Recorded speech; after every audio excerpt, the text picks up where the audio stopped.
What is going on, all you wonderful A-plusers out there? It is I, Stuart, here, back finally for another Superman and Lois review. Man, it has been way too long since this show left the air. Like, don't get me wrong, I was definitely enjoying this current season of Supergirl and everything, but, you know, there's that part of me that's just been really missing that kind of down-to-earth family drama that is Superman and Lois, so it's just incredibly exciting to finally have this show back. Now, before I do start this review, I do want to apologize real quick because there is currently some construction going outside, and originally I was going to wait a little bit longer, hoping that maybe the construction would come to an end at some point, but it's been a while now and it's still going on, so if there is background construction noise, I do majorly apologize for that. But with that all said, let's definitely break this episode down for you guys, because I think this may have been probably my favorite episode this season so far, although that could definitely change because we still have about 9 more episodes to go, I believe. And yeah, Superman and Lois will no longer have any more hiatuses as far as I know. It's just going to be playing every episode straight until the season comes to an end, and then it goes back to Supergirl. But yeah, starting with this very first scene, which takes place right where the last episode left off, which is that Tag is now back, and he is very pissed off because obviously, when we saw him last, he was given like super speed, but it's not like, you know, the Flash where, you know, it didn't take Barry too long to figure out how to control the super speed. No, for him, it's completely, you know, hard for him to control. He has like no real grasp on what he can do, and you know, he's forced to be at this camp with other people just like him who also have metahuman powers and don't know how to control him. So he's really pissed off at Jordan and blames him for him getting the powers to begin with. You know, Jordan is later, of course, saved by Superman, and Superman, of course, doesn't want to hurt Tag because he totally understands that Tag is just scared and confused, but of course Tag tries to run and Superman tries to chase him down, but Tag pulls a maneuver across the track, which leads to some really impressive like CG. In fact, I'd actually say it's really funny because the way the scene kind of plays out, you have a little mixture of you know, some really, you know, what you would come to expect from CW special effects, where you have a guy running in front of a green screen and it looks very much like Smallville in a way, but unlike Smallville, I'd say like the B-roll that they had for the green screen that the guy was running in front of actually looked really incredible. You know, again, just the footage that they're using in the show with the more expensive cameras that they get to use compared to the other CW shows, it just looks absolutely incredible. So it's followed up by him running across the tracks, which causes them to be a little out of whack, so Superman ends up having to use his heat vision in order to melt the tracks in place so the train doesn't fall off those tracks. And you know, obviously you can tell it's CG. It's not like I'm trying to say when I say it looks good, it doesn't look realistic. It just looks like really good because it's like such really good smooth animation, and the slow motion is just incredibly well utilized. We then get more with Morgan Edge, of course, and more with Kyle just worshiping this guy.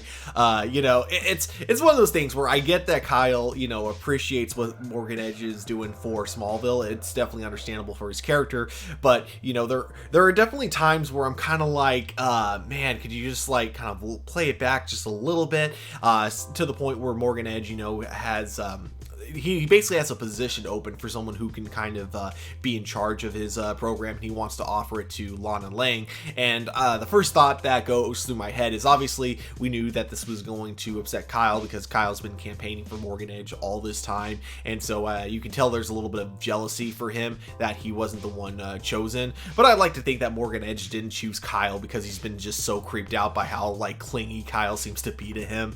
But maybe I'm wrong. Maybe he just chose Lana because she is way more qualified, which would probably be accurate. Now, I also thought it was really funny that Kyle really wanted this job, because I always thought, you know, he's a fireman and that's kind of his thing. But then you kind of realize, you know, in the last few episodes, of course, I feel like Kyle kind of knows that, you know, being a fireman, seeing the things that he has to see, losing all those people that he's really close to, I think he knows that is tearing him apart from his family on the inside. And so a part of me is kind of like thinking that maybe the reason he really wanted to work under Morgan Edge is because he really wanted a way out of that didn't involve just abandoning Smallville. I feel like he kind of sees this as like an obligation for him him, like, and unless he can find a better purpose for himself, there's no way he's going to just, you know, leave, you know, being a fireman behind because it's too intense for him. And there's also that kind of feeling of, if I don't do it, who will, kind of a thing.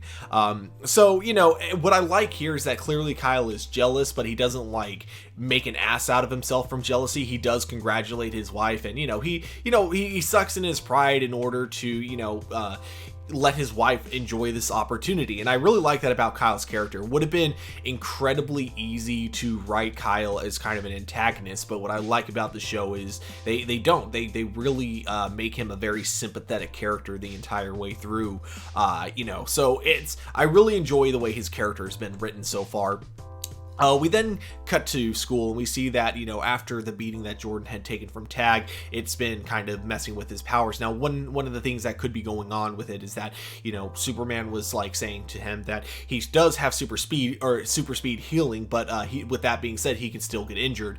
And with Jordan not necessarily having the full extent of what Superman has, with him being half Kryptonian, you could probably see like his super healing is probably manifesting other abilities for him. Like currently he's you know, experiencing super hearing, but it's only for like specifically really high frequencies, the type of frequencies that make you just, you know, want to close your ears, and, you know, like essentially what would be just kind of a normal whistle for us would sound like someone you know, scratching nails on a chalkboard to him. And, you know, you can tell it's becoming a problem for him in this one scene where he like legit almost uses his heat vision, you know, because he can't keep it inside, but luckily his brother is there to help, you know, help him breathe and keep him under control. Jordan tries to keep this a secret from his dad, which of course Jonathan Kent, being the brother that he is, you know, wanting to be there for Jordan, he tells him it's a bad idea, but he still goes along with it. There's still that kind of trust that Jonathan has for Jordan, and in a way that's like one big issue with Jordan in this episode, is that he's really taking advantage of the trust that, you know, he keeps asking for so much trust from his dad and from Jonathan, and in a way he's kind of abusing that trust in the episode, and that really comes to bite him in the ass towards the end, which we'll talk about in a little bit. But first, wow, sorry, the framing is really bad here. I think what I'm going to do later is I'm probably going to have to crop out Superman here in order to like have a better, you know, side of or better view for you guys. But essentially what's supposed to be in the corner on the far right is supposed to be Lois Lane talking to Lana and Kyle, basically trying to get their help for investigating Morgan Edge. And unsurprisingly, neither one of them are on board for it. But, you know, I do like that she doesn't try to do this behind their back, and, you know, and I do like that even though they disagree about Morgan Edge as a person, you can just kind of tell that you know, when it comes to their relationship, like neither one of them really hates the other person. They both, you know, respect like everyone's passion for what's going on, and that's, you know, to me that's something that's really cool about all of their characters, is how they can completely disagree about one person. You know, obviously Lois Lane is right and the guy is a super villain, but it's really awesome the way they can still like kind of get along. Now with Kyle, maybe not so much. He's actually a little hot-headed in the scene, but he's also drinking in the scene, so you can kind of tell he probably has a little bit too much alcohol in him. But, you know, he kind of comes off as, you know, maybe we should tell Morgan Edge about you right now and get that restraining order done. But of course, you know, you got Lana there to kind of cool his jets a little bit and let him know that it's not really a big deal. As long, you know, if Morgan Edge has nothing to hide, what's the big deal of having a journalist investigating him is kind of the big question. We get a training scene between Superman and Jordan Kent, with Superman getting Jordan to punch this like giant log, and we see that his powers really are growing, because what he does is he actually makes a big impact on the log. I thought I had an image of it, but apparently I didn't. And you know, keep that in mind for something that happens later on in the episode. He actually is able to punch this log and then leave like actually an impact in it. Now keep in mind, this is something that his dad was able to do at his age, which means that Jordan's powers are actually manifesting a lot faster now. He's actually starting to become a lot more like his dad, which means if he's not careful, his powers he could end up accidentally hurting someone, which he does in this episode, and I'll get into that like towards the end. But, you know, now we know that his power, even though the hologram of Jor-El said that it was unlikely that that Jordan Kent would develop his dad's powers, it's definitely looking like that is a huge possibility in this scene. For sure. So we then cut to the football game, which is of course between Smallville and Metropolis, and Jordan is once again experiencing like the really bad headaches, especially every time the whistle goes off. And whistles in a football game go off like all the time, because you have to have it at the beginning and end of every play. There's I don't know. I don't know what the average amount of plays would be per football game, but it's a lot, So you gotta imagine, Jordan's head this entire time is just in great pain, and it doesn't help that they're going up against Metropolis, which has a lot of teenagers on it that used to bully Jordan Kent. So Jordan's kind of using this as an opportunity to really have fun. And also, what's really cool about this episode is that for the first time we finally get Jonathan Kent actually being a quarterback on the team and being able to prove to the coach what he's really capable of. It did kind of bother me that it took this long, because the only reason he wasn't really the starting quarterback to begin with, was because you kind of had the team sabotaging him, and rather, even when they got along, it's weird that the coach never gave him the opportunity to prove himself, especially because that's like kind of the whole point of football practice. You'd think at some point during practice the coaches would have like noticed something with Jonathan, that he's like actually very talented when it comes to throwing a ball. But we finally get it in this game, which is really nice to see, and he actually is doing an amazing job as the quarterback. And you got Jordan Kent, of course, blocking for him, but he takes it a little bit too far. Not because he blocks a guy and knocks him on his ass. That's what you're supposed to do. But it was because he's then starting to talk smack to the kid while he's down. And let me tell you this, that would be one of those things that I would absolutely hate on the field. So personally, I was a lineman back in high school, so anyone who would talk smack to me if they were on defense, it was great, because most of the time I would always have, because I was a decent football player, a decent lineman, so there were so many times where I was able to shut people up. There was one team in particular that we played against every year, and I've never had a positive experience. Oops, my bad. I've done this now on my Legends and Superman review. I gotta probably space myself out between my mic because I keep bumping this thing. But anyways, there was just one team in particular that would always talk so much shit to us, and I totally feel what Jordan is feeling here, because yeah, it's hard not to talk shit back, but at the same time, you got to know at the end of the day that sometimes when you just knock someone on their ass and say nothing, that has more of an impact on them than if you try to talk smack to them after knocking them on their ass. But regardless, you got Jordan, who's super hot-headed, and he can't help it, and he's letting the guy know who's boss this time, which of course leads to his dad being very unhappy about it. I actually really do love this moment, because he just kind of just straight up tells him, reel it in. And of course Jordan thought he meant what, I'm doing my job as a football player, I'm blocking. And of course Superman just is like, that's not what I mean, and it, so reel it in or you're done. And really love that moment between the two of them, because yeah, he's not being unreasonable here. Sportsmanship, that's what football is all about. So then we cut to Lois, who's actually now working with Lex Luthor, or as he presents himself, Marcus, in order to investigate the coal mines and prove that Morgan Edge is actually up to something. I really like the scene between the two of them, because now we really get to see what he's like when he's not constantly thinking about Superman and when he's working with other people. And we see that this guy really isn't I wouldn't call him a villain, because he legit is on a mission, as far as he knows, to save this whole world. He definitely doesn't know this Superman like everyone else, because his version of Superman is nothing like this version of Superman. But of course he doesn't see it that way. He's pretty sure it's going to all end the exact same way. And we still don't have a full grasp on what actually happened in his reality. So we know that whatever he's doing there in this new reality, he's just trying to save this world from this evil from what what he thinks is going to be an evil version of Superman. And yeah, we get to the way we see him interacting with not just Lois, but like the people around him. We see, you know, we get to see a lot of his humanity essentially, and it's going to be really interesting because I don't think he's going to stay an antagonist throughout the entire series. I do think that eventually he is going to kind of be more of an ally for Superman and Lois going forward, but we'll definitely wait to see how that all kind of happens.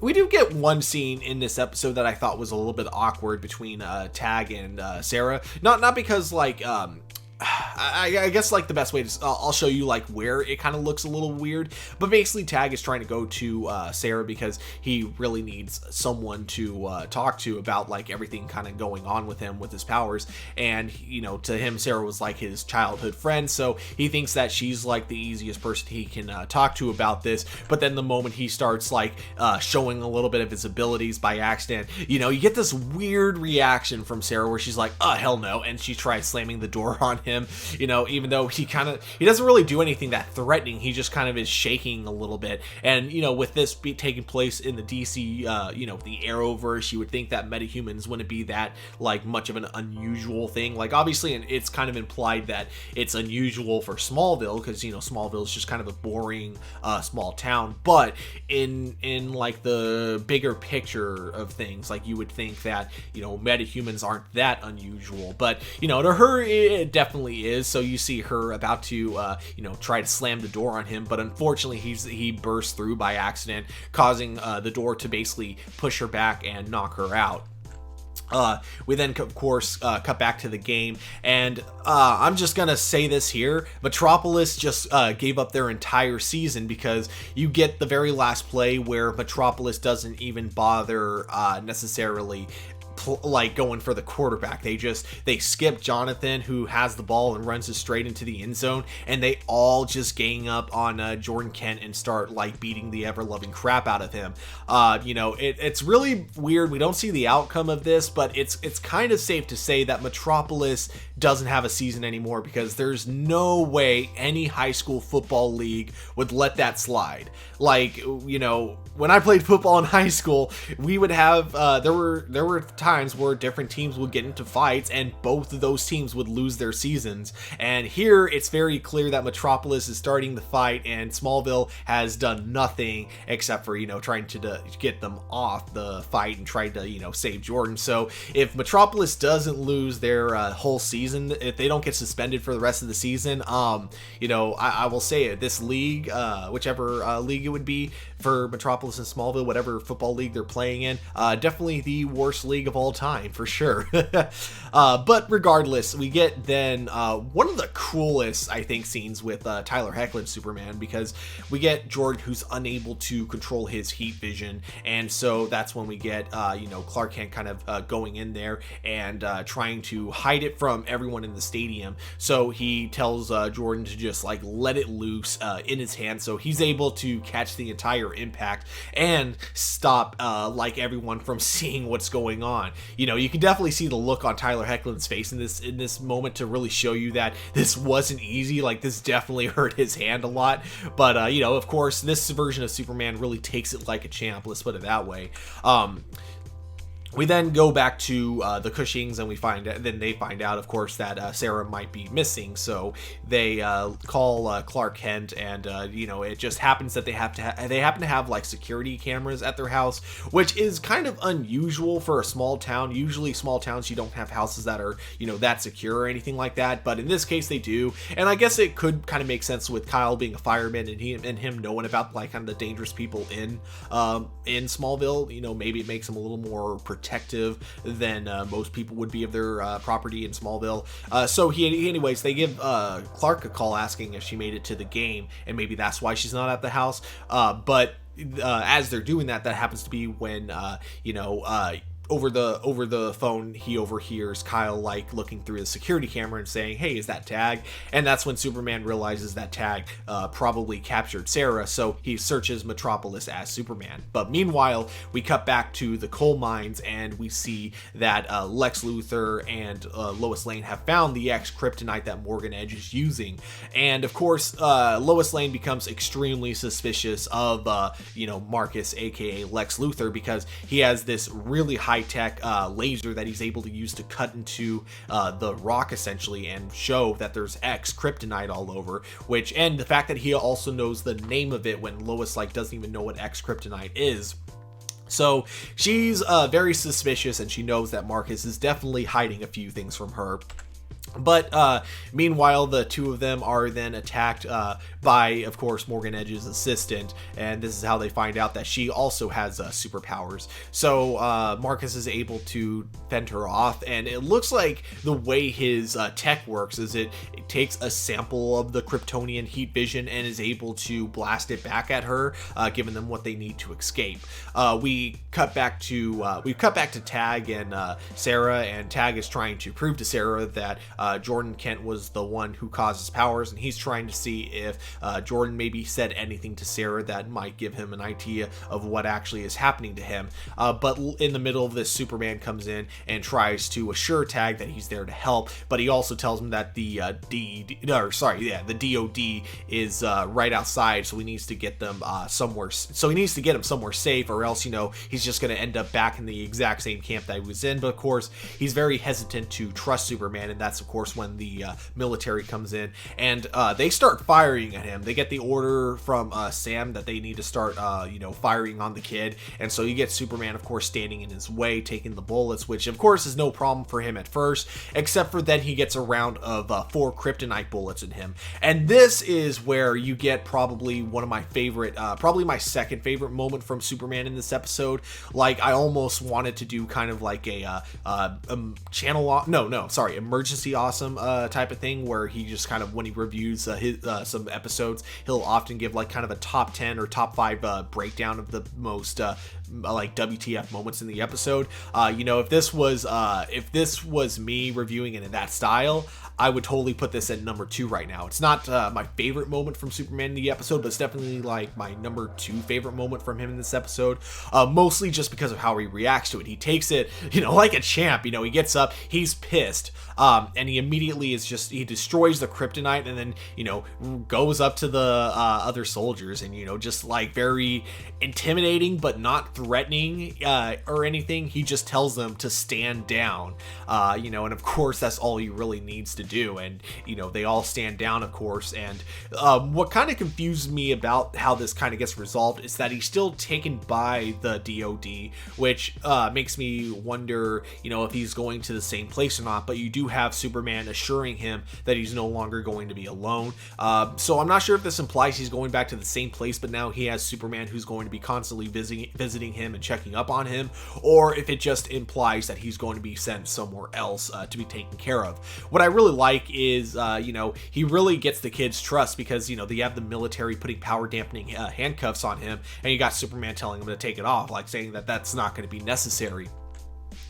Meanwhile, while that's going on, we have kind of a parallel, because Superman, is kind of having his trust with the military and just, the people of the world tested every day, especially with that scene, being shot with kryptonite by the military and, having to, let them know not to shoot this kid, but also it's not like he can just threaten them either and tell them to stand down, because then that would totally ruin the trust that, the world has with Superman. So you get this, so you had that really cool moment with him, but then you get it on the other end with Jordan Kent, who's not quite as worried about trust as Superman is. So when you have a bunch of Metropolis kids that used to pick on him before coming back to pick on him, he's seeing this as an opportunity, like, hey, you know, now I am way stronger than any of you guys, so I could easily kick your ass. He's not seeing the consequences that could possibly happen from this.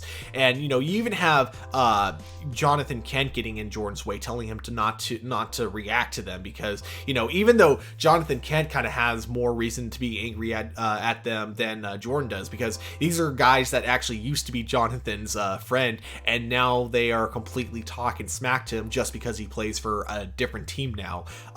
There's even like a thing where now the new quarterback for Metropolis, he's like bragging to Jonathan that Jonathan's ex-girlfriend is now his girlfriend, which, you know, that kind of stuff in high school, you know, it happens all the time with, you know, girls move, or, you know, guys and girls moving on, you know, from one person to another. It happens, but man, this guy is being a dick about it. So it's like, in a way, he's like asking to get his face punched in, but of course, you know, you get Jordan who's trying to react to it, which would have been a terrible idea, and we see why immediately afterwards, because he does react. He's about to punch the guy in the face, but then you got Jonathan you know, blocking that punch. Now you get like a weird like kind of supersonic impact sound, and which made me think that originally maybe Jonathan was also starting to manifest his powers as well, but they immediately show you that that's not the case. In fact, Jonathan actually has his entire arm shattered because of this. And well, one thing, actually, I'm going to wait until I get to the next scene, or not the next scene, but the scene after the next scene to really get into that.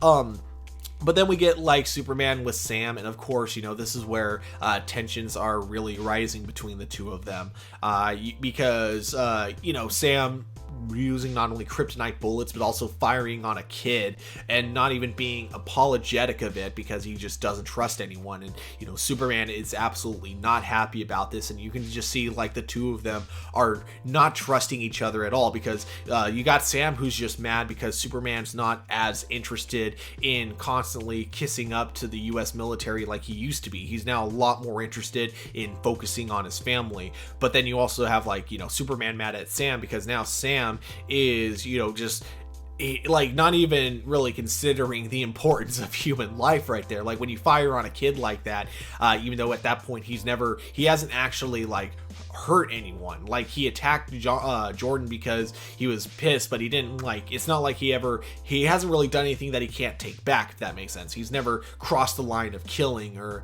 you know, purposely hurting anyone. And you have Sam referring to him casually as a monster, and, you know, saying he needs to be locked up. So Superman is not happy with this, and you know, it makes me wonder if, you know, maybe Sam promised one thing would happen with Tag, and now later on in the series, something, you know, it's going to turn out that something else is going on. You know, definitely, I definitely hope this isn't the last time we see Tag, because I am really curious. I would love to see, like, you know, a follow-up as to what happens after this. But then we get another scene. Again, you get like Lois Lane really not trusting Marcus because she knows he's definitely hiding something. But Marcus assures her, or sorry, Lex Luthor assures her that, you know, his intentions are good. He's trying to save the world from something that's going to be a really big disaster. So, you know, you get this kind of like weird thing where Lois Lane, of course, you know, knows he's hiding a lot from her and she doesn't like that. But she there's also like no suspicion that he's after Superman yet. So it'll be interesting to see how the rest of that kind of plays out later on going forward. But then we cut to, this is what I kind of wanted to get into before, why I brought it up with the log scene earlier, and why I brought it up with, you know, Jordan Kent shattering Jonathan Kent's arm, is that kind of whole idea of if one punch like that could shatter his entire arm. You know, just imagine what it would have done to that kid's jaw if Jordan had actually gone through with it. You get this whole thing where Jordan's like trying to say, I didn't mean to like hurt you, Jonathan. And of course, Jonathan doesn't care because, you know, it doesn't matter. You know, you were trying to do that to someone else, and just imagine like what would have happened if Jonathan hadn't gotten in the way. You would have broke that guy, not only broke the guy's jaw, but shattered it, probably making it almost impossible to heal correctly. You know, you can only imagine how like really bad that could have gotten had Jonathan Kent not gotten in the way. And I love, like, for the first time, you don't have the parents trying to tell the kids to stop fighting. You have instead Jonathan Kent just ranting at Jordan for the way he used his powers, rightfully so. And you even have the you have Clark and Lois kind of saying he has every right to be pissed at you. You have all this power and you're using it incredibly irresponsibly, kind of giving the whole with great power comes great responsibility speech. But unlike Uncle Ben from Spider-Man, Superman can actually give you like the actual life experience he has and telling you why with great power comes great responsibility. And he gives an example of what might happen if he misuses that responsibility, because he could break the trust of the people of the world. And when you have the power of someone like Superman, trust is the main thing that you need with the people that you're trying to protect in order to assure them that you're never going to turn against them no matter what. And every day he uses his powers, and this is probably the line that I love the most, is what he says: every day I use that power, I risk breaking that trust, and that trust gets tested, is what he says. So even just during the episode, we see what it's like when his powers get tested. When you have the people you're working with turning against you, and you have to turn the other cheek with that, because if you try to fight back, everyone's going to look at you as the monster and not the people who turned on you. So it's amazing writing that really goes into this show for sure, especially when it comes to some of Tyler Hoechlin's speeches that he gives with this.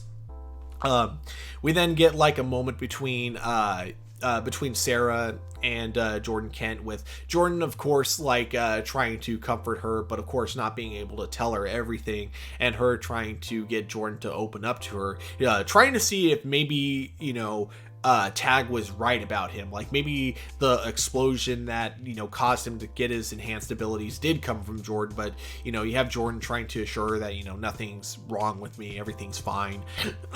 Excuse me, sorry about that. But it also does kind of tear him up inside, as he explains later to his mom, because he doesn't like the fact that his, the only one he sees as like a close friend, like, yeah, he has the people on the football team, but to him, I don't think he really sees them as like friends per se. But with Sarah, he sees her as like a real friend to him, and so he feels like a total piece of shit when he ends up having to lie to her about everything. We then have a scene with Sarah Lang, Lana Lang, my bad, telling Lois that she wants to essentially help Lois out by kind of working for Morgan Edge, but also keeping an eye out if she sees anything suspicious on Morgan Edge's, with what Morgan Edge is doing. So she promises Lois that she's going to help her whenever she can, and Lois does warn her about the danger, but of course Lana is more interested in making sure that the people of Smallville stay safe. So the two of them are agreeing to work together. And then we do have one final scene that ends with, unfortunately, Jordan Kent getting a seizure, and Clark Kent knowing that the only way to save him is to take him to the Fortress of Solitude. Personally, I think this is all just because of his powers really manifesting very, very differently from the way that Superman's powers did. In fact, it's manifesting so weird that even when he's getting scanned at the Fortress of Solitude, even the hologram of Jor-El isn't able to detect the powers lingering inside of him. So, this is how the episode ends. And yeah, like I said, this is probably the best episode we've gotten this season. Tyler Hoechlin continues to impress me every episode that he's in, and what I absolutely love about this is the way he plays this version of Superman really comes off like the Superman from the Superman animated series. Most specifically, it's reminding me a lot of the Justice League Unlimited arc, where you totally can see kind of both point of views of Argus, and when it comes, or not Argus, sorry, it was I believe Cadmus was the villain of Justice League Unlimited, but you really do get the point of view of both Cadmus and the Justice League themselves. Cadmus seeing them as an unstoppable threat that need to be put in check, and the Justice League just thinking that they're using the Justice League as an excuse to rise to power, when neither one of them are correct about their assumptions of each other, but there is a little bit of truth in both their assumptions too. So that's what we kind of get between Superman and Sam. Like, I guess Sam could kind of be seen as like the Amanda Waller, and, you know, Superman kind of being seen as the, you know, Superman from the Justice League Unlimited series. Like, there's that really thin line of trust between the two of them, both of them expecting the other to really cross the line. And every episode, you know, we get more and more reasons for both of them not to trust each other. You know, and so far the way it's all being played is absolutely amazing. And again, we get some top-notch performances from both Tyler and, of course, Sam's actor whenever you get tension between the two of them. And then, of course, you know, even like all the other characters in the show have just been doing so amazing with their storylines. I love the fact that Jordan's story completely like paralleled Superman's, and it really shows what could have happened had, you know, like the kind of guy that Jordan could potentially grow up to be if he didn't have such a great dad like Superman, you know, essentially teaching him right from wrong. And if it wasn't for the fact that Superman even lived a lot of these experiences that Jordan is living every day now. So, you know, just the dynamic that you got between the two of them. I also, of course, am really loving the Lex Luthor storyline because, again, you know, as episodes go by, you realize he's really not a villain.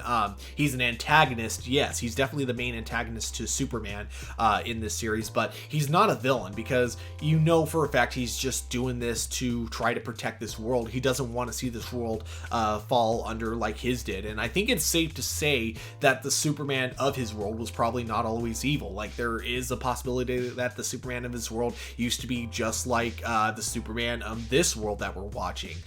You know, it's very possible with him knowing so much about Morgan Edge that maybe he had something to do with Superman turning, but that's all to be, like, you know, discovered later in future episodes. So far, you know, great episode. Probably my favorite episode this season so far. Amazing series. I'm really loving it. And it was a perfect breath of fresh air for me because if you remember, excuse me, if you remember my review for Legends of Tomorrow, I was mentioning how that last episode was probably like my least favorite episode of Legends in a while. So it's really refreshing to go from that to it's such an amazing episode of Superman and Lois. Like, the show continues to impress me. And whereas like a lot of CW shows end up kind of losing their budget as the series goes on, I really hope that's not the case with this show. I really hope the CW kind of sees the shows for its full potential. And I'm really hoping that maybe season 2, like, either the budget stays the same or maybe they even increase it a little bit because maybe they know about the show's full potential. And, you know, with HBO Max kind of backing the show as well, it is a huge possibility that they see the show's full potential as well, and they definitely want to cash in on that. So, you know, we all gotta wait to see how it all turns out in the end. But so far, I'm really loving this show. Great episode. But of course, guys, at the end of the day, these are just my A+ opinions. We here at A+ Opinions always want to know what you guys think, so definitely let me know in the comments below if you guys enjoyed this episode as much as I did. Be sure to hit that like button, subscribe to our channel, but of course, as we always say, keep it A+.